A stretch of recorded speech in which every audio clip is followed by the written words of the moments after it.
Help, please. How to handle a mean boss? How to see Ishvara in him? I want to change to a better person. Perhaps my boss may change too. Need a tip to start. So please guide us. Thank you. I just remember a Puja Swamiji's story. When a woman came and complained to Puja Swamiji about her boss, who was a mean or angry boss, Swami said, for 41 days you follow this vrata. What is vrata or vow? Every morning take a fresh rose and offer it to your boss. So my boss, fresh rose? Yes, do that. For 41 days. She couldn't believe that. But anyway, fortunately, she followed Swamiji's advice. Next morning, she got a fresh and fragrant rose, and it was difficult to offer to that person. So she tried to offer. He also could not believe this woman, He also took it, but, there was no heart. Second day, third day, fourth day, fifth day. You fake it till you make it. So this is a gesture of expressing my love. It's no love inside, but at least the form is there. Spirit and form. The thing is, the spirit comes when we observe the form.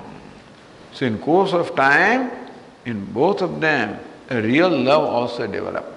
By 41 days, everything worked out well. So you in your mind, pray for your boss, wish him well, and you try not to be mean to that person, try not to retaliate, protect yourself. Protect yourself, of course, from being harmed by the person. At the same time, give up in the mind, let us not have resentment, no retaliation. Understand that this person who is mean is a very unhappy person. A happy person cannot be mean. Happy person cannot be angry. So he must be suffering something inside. He must have himself been the object of meanness of other people. So this is how he knows how to, he or she, whatever it is, behave, And therefore, have sympathy for that person. In your mind, be kind to that person. Wish well of that person. May be difficult, but fake it in your mind. And whatever little act of kindness you can do, do that. And see what happens. That's how we transform them, by transforming ourselves. So you transform yourself into a kind person, and slowly that spirit of kindness and little acts of kindness hopefully will also change that person. In course, it may require patience, but it should work.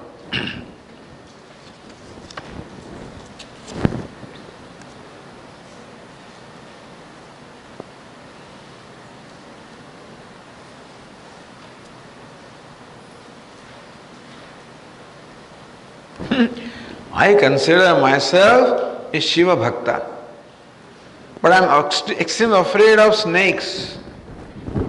Our Swami used to say it is like being a priest and having allergy for incense stick, So if you have allergy for incense stick, you are a priest, what can you do?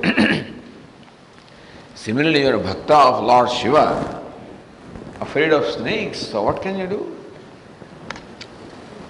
How do I meditate on Shiva? As Shiva and snakes always go with each other.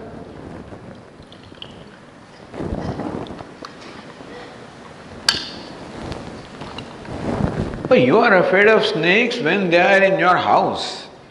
They are around you. Why should you be afraid of snakes which are there? They are on Lord Shiva, in safe place. So they won't harm you. Afraid of snake one can be, provided it is on my body. That's all right. Body of Lord Shiva, ornament of Lord Shiva. Appreciate how beautiful snake is. A very beautiful creature, really. Its movement, it's very, very graceful and beautiful creature. We are raised to just hate them. All these creatures who in some way or the other harassed, bothered us, we hate them. But no, you don't have to bring them in your home and you don't have to deal with them. But wherever they are, you can appreciate their beauty. So tell your mind, how beautiful that ornament of snake looks upon Lord Shiva. What a graceful movement that snake has. How beautiful creature the snake is. And when it is in Lord Shiva, it becomes harmless. So therefore, the snake on the body of Lord Shiva is harmless snake. Because otherwise, how can Lord Shiva have it on his body? If it is poisonous and stings, then Lord Shiva also will be affected. But then all poison is removed. And so they are very harmless snakes. They are no more dangerous. In fact, so meditate upon snake in that manner. You will be all right.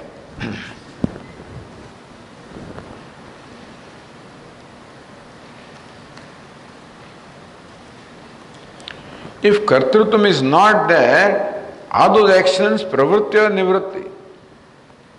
Kartrutvam is not there, is not, says kartrutvam is doership. If I perform action without the sense of doership, will it be called pravritti, action or inaction? You cannot do any action without sense of doership, unless you are sthita prajna. And therefore, when we do, always the sense of doership is involved. So, all we can do is, we can only purify the sense of doership. What is karma yoga? A karma yogi also has sense of doership. Yogina karma kurvanti sangam tyaktva atma shuddhaye. The yogis also perform the actions for self-purification. So karma yogis also have a sense of doership. The first step is to transform that doership from rajas and tamas to sattva. So whenever you perform the action as a devotee of the Lord. That I am a devotee, I am performing this action as an offering to the Lord. So kartrutvam is there, doership is there. Transform the doership into doership of a devotee or sattvic doership. And then you will become, the nivritti will come then. Until then there is pravritti.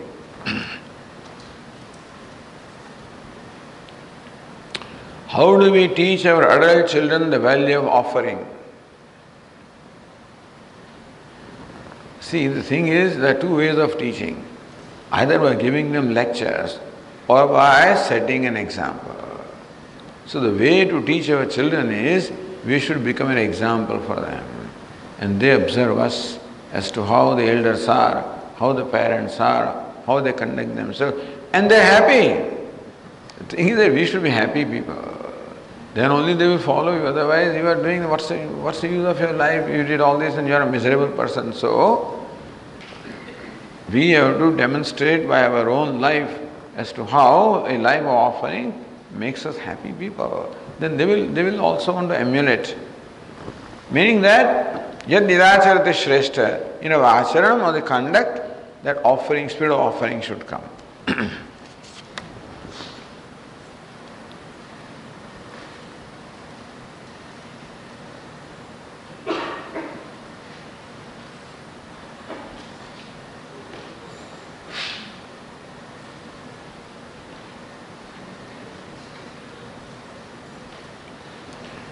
I feel that I have two kinds of life, work life and home life. I can try to live compassionate life and home. That also is tough, by the way. Home is a very challenging place. And your spouse is the most challenging entity. And therefore to live start from there. Be compassionate to the spouse. Let us start charity from home, Because the closer a person is more likely the person is to push the buttons. More expectations we are likely to have from people who are close. But anyway, let home become like a training ground for being a compassionate person. But I feel I am bound to live comparatively or competitively, I don't know, in the work life to sustain. In the work life, you don't have to be competitive really. You have to be competent. I don't have to compete with others, meaning I don't have to become better than others. I should be as best as I can, because you can't be better than that anyway. So we live life with self-competition, meaning that always strive to improve the competence, efficiency, effectiveness. That's what we should do at the workplace. Then automatically, if you are doing well, you will be rewarded. It's not competition that is rewarded, always performance is rewarded, in the workplace also. So pay attention to performance. You don't have to be jealous of somebody, don't have to be competitive with somebody. You can be kind to others also. But don't be kind thoughtlessly or unwisely. So in the workplace we have to be more wise, and so that we have some boundaries and protect ourselves while being kind to others. Because kindness is not an action. Kindness is what is our mind, the spirit in our mind. Action will be determined by the situation. That means it's not that I just give away what I have. That's not necessarily what is meant by kindness. I don't allow people to walk all over. That's not what is meant by kindness. Then they exploit me, they hurt me. That's not kindness. We have to learn how to protect ourselves, not allow others to hurt us, and so that we have to do. But remaining within those boundaries, we don't hurt others, and see in what way we can be helpful to others. So it's something that we try to practice and then find a balance.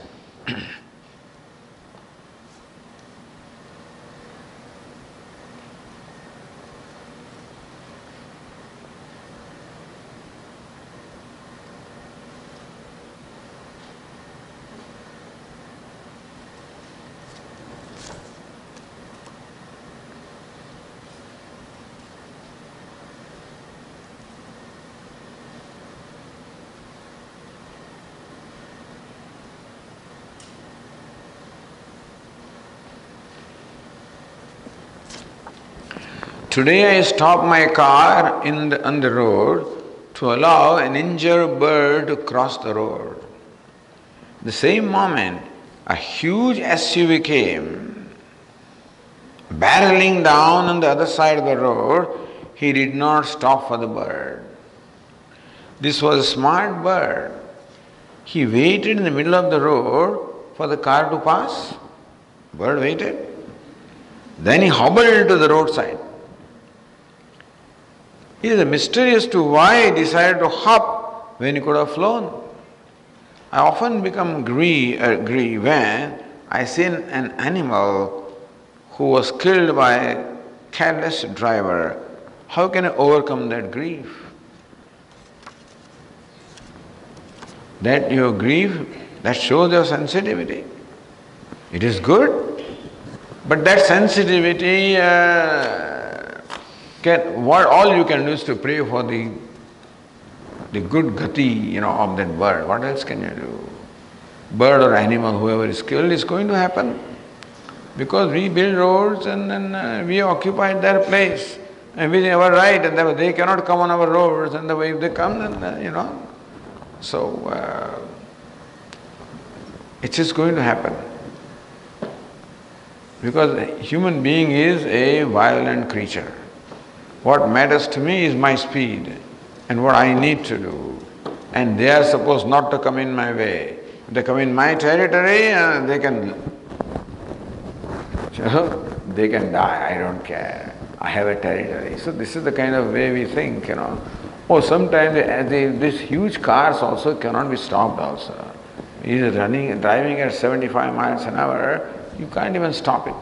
So sometimes those whatever, but you pray for them, what else can you do? There's nothing you can do about it. And no point in grieving about something that we do not do or we cannot help. We can only pray.